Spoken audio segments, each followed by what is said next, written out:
New at 5:30, we're learning more about one of the officers wounded in the synagogue shooting over the weekend. Officer Daniel Mead was one of the first responders who ran into the synagogue to try to save lives. He ended up getting shot in the wrist. He spent several days in the hospital. Lynne Hayes-Freeland has a new look at what he endured.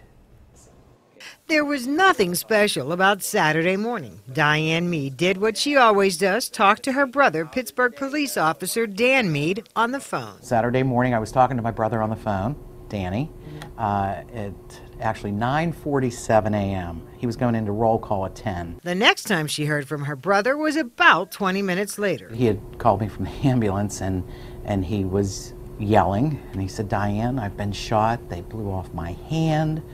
I saw the guy at the door, and all I heard was pop, pop, pop," and he kept repeating himself. At that moment, Diane had no idea the guy was Robert Bowers, or that the shooting was at the Tree of Life Synagogue, or that 11 people had been killed.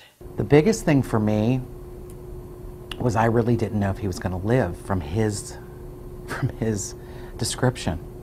And my biggest thing was to get to him, to tell him that I loved him. Mead and his partner arrived at the Tree of Life Synagogue uncertain of who they were looking for. He said he was coming around a corner and he could see doors and glass, smoky glass, and there was one pane that he didn't have an angle on.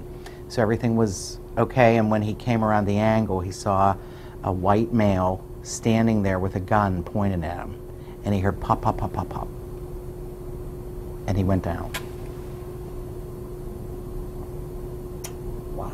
Can you imagine?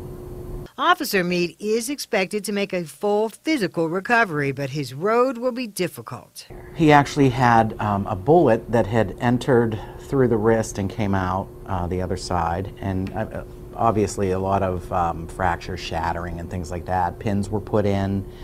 He has to have, we're anticipating 2 to 3 surgeries with a 6 to 9 month rehab. The world sees Officer Dan Mead now as a hero. He sees himself as simply Dan Mead from Brookline. I know he's a hero. I know he's a hero. He went running to those people. He went running to them. I don't know that I could have done that. Lynne Hayes-Freeland, KDKA-TV News.